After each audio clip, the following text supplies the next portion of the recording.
Hello friends, ഇന്നത്തെ എൻ്റെ video വീട്ടിലൊരു ചെറിയ പച്ചക്കറി തോട്ടത്തെ പറ്റിയാണ്. അതിനായി ഞാൻ ഫസ്റ്റ് തന്നെ മണ്ണൊക്കെ കളച്ച് മാന്തി അതിനുള്ള അടിവളങ്ങളൊക്കെ ചാണകപ്പൊടിയും മറ്റുള്ള സാധനങ്ങളൊക്കെ ചേർത്ത് മണ്ണിനെ നല്ല ഇളക്കി മറിച്ച് നല്ല ലൂസാക്കിയിട്ട് എടുക്കുകയാണ് ഞാൻ. അതിനുശേഷം നന്നായിട്ടൊന്ന് നനച്ചിടുന്നുണ്ട്. എന്നുവെച്ചാൽ നല്ല വെയിലായ കാരണം ഈ വെയിലത്ത് ഇപ്പോൾ ഇതൊന്ന് നടാൻ പറ്റില്ല, പറിച്ചിടാൻ പറ്റില്ല. അതുകൊണ്ട് നന്നായി നനച്ച് കുതിർത്തിയിട്ടിട്ട് സന്ധ്യ ആകുമ്പോൾ നടാനുള്ള പരിപാടിയിലാണ് ഞാൻ. അതിപ്പോൾ ഏകദേശം ഇപ്പോൾ സന്ധ്യ ഉണ്ട്. അപ്പോൾ ഫസ്റ്റ് തന്നെ വെണ്ടത്തൈകൾ ഇങ്ങനെ മുളച്ച് വന്നിട്ടുണ്ട്. അപ്പോൾ വെണ്ടത്തൈനെ ഒരു മൂന്ന് സ്ഥലങ്ങളായിട്ടാണ് ഞാൻ നടണത്. എല്ലാതും കൂടി ഒരുമിച്ച് നടാൻ പറ്റില്ല, കാരണം മുന്നിലൊക്കെ കുറച്ച് ചീര തൈകൾ നട്ടു വെച്ചിട്ടുണ്ട്. അതുകൊണ്ട് ഇതൊക്കെ അവിടെ ഒരു 3 സ്ഥലങ്ങളായിട്ട് ഇപ്പോൾ ഫ്രണ്ട് വശത്ത് കഴിഞ്ഞു. ഇനിയിപ്പോൾ വീടിൻ്റെ ഒരു സൈഡിൽ നടാനുള്ള പരിപാടിയാണ്. ഒരു ചെറിയ കശ്മാവൊക്കെ ഉണ്ട് തൊട്ടടുത്ത് തന്നെ. അപ്പോൾ അതിൻ്റെ ചുറ്റും ഇവിടെ ആകുമ്പോൾ മോട്ടർ അടിക്കുമ്പോൾ വെള്ളങ്ങളൊക്കെ വീഴും. അപ്പോൾ ഇത് വെണ്ടത്തൈയൊക്കെ നട്ട് കഴിഞ്ഞിട്ടുണ്ട്.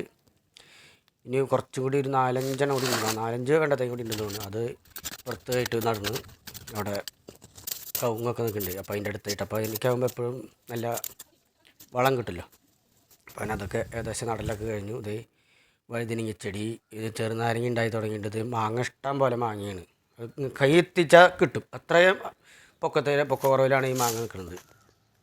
നല്ല ഭംഗിയാണ് ഈ മാങ്ങ ഉണ്ടായി നിൽക്കുന്നത് കാണാനായിട്ട്. ഉണ്ടല്ലേ, എൻ്റെ എത്രയോ ഉയരത്തിൽ തന്നെ മാങ്ങ നിൽക്കുന്നത്. നല്ല രസമാണ് കാണാനായിട്ട്. എന്നെ നല്ല ഇഷ്ടം എനിക്ക് അതിനെ. അപ്പോൾ ഒരു കൊടുത്തു എൻ്റെ വീട്ടിലത്തെ മാങ്ങില്ലേ നമ്മുടെ മാങ്ങില്ലേ എന്ന് വെച്ചിട്ട്. പിന്നെ അത് പുതിയ മാവും തൈകളൊക്കെ ഉണ്ടായി വന്നിട്ട് തുടങ്ങിയിട്ടുണ്ട്. പിന്നെ തെച്ചിപ്പൂവുണ്ട്, ഒരു മാവും തൈ വന്നിട്ടുണ്ട്. വഴുതനങ്ങ ചെടി വലുതായി വന്നിട്ടുണ്ട്. ഇത് പേരയ്ക്ക, പ്ലാവ്, ഇരുമ്പമ്പുളി ഉണ്ട്. പേരയ്ക്കൊക്കെ ഉണ്ടായി തുടങ്ങിയിട്ടുണ്ട്. തെങ്ങ് ഒരെണ്ണം കായ്ക്കാറായി തുടങ്ങിയെന്ന് തോന്നുന്നു. അടുത്ത വർഷമൊക്കെ ആകുമ്പോഴേക്ക് തെങ്ങ് കായ്ക്കും. പിന്നെ സീതപ്പഴം കുറേ ഉണ്ടായിട്ടുണ്ട്. ഒക്കെ വളരെ ചെറുതാകുമ്പോഴേക്കും എല്ലാതും ഉണ്ടായി വന്നിട്ടുണ്ട്. സീതപ്പഴം കുറേ ഉണ്ടായിട്ടുണ്ട്. പിന്നെ അതിൻ്റെ തൊട്ടടുത്ത് ഒരു ചെറിയൊരു മാവും കൂടി ഇതിപ്പോൾ വലുതായി വന്നിട്ടുണ്ട്. അതിന് ഞാൻ കട്ട് ചെയ്ത് ചെറുതാക്കി എടുക്കാം. തൊട്ടപ്പുറത്ത് പോസ്റ്റായായിരുന്നു അത് ഹൈറ്റ് പോകണ്ടാന്ന് സർവീസ് വരണ്ടാന്ന്. പിന്നെ നേരത്തെ പറഞ്ഞ ചീരച്ചെടികളൊക്കെയാണ്. ഇത് കഴിഞ്ഞ ആഴ്ച പറിച്ച് നട്ടതാണ്. ഇപ്പോൾ അവരൊക്കെ ഇത് നല്ല ഉഷാറായി നല്ല സുന്ദര കുട്ടപ്പന്മാരായിട്ട് ഇത് വലുതായിട്ട് വരുന്നുണ്ട്. പിന്നെ അതിൻ്റെ തൊട്ടടുത്ത് ഒരു വഴുതനങ്ങ ചെടി ഇതേ പൂവിട്ടു.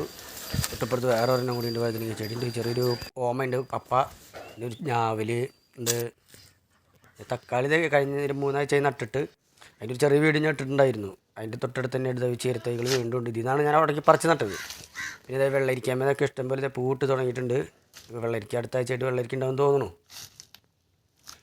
പിന്നെ വെള്ളമിളക്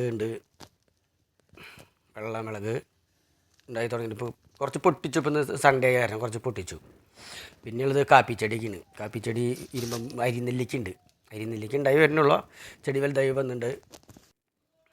അരിനെല്ലി, തൊട്ടപ്പുറത്തൊരു വേപ്പൻ തൈ ഉണ്ട്. പിന്നെ ഉള്ളത് കാപ്പിച്ചെടിയാണ്. കാപ്പിച്ചെടി പിന്നെ പൂവൊക്കെ ഇട്ടിട്ടുണ്ട്.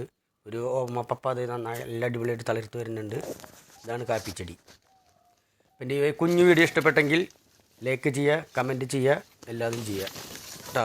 ഓക്കെ, അപ്പോൾ മറ്റൊരു വീഡിയോയുമായിട്ട് നമുക്ക് പിന്നീട് കാണാം. ലൈക്ക് ചെയ്യുക, കമൻറ്റ് ചെയ്യുക, സബ് ചെയ്യുക, ഹൈപ്പ് ചെയ്യുക. ഓക്കെ.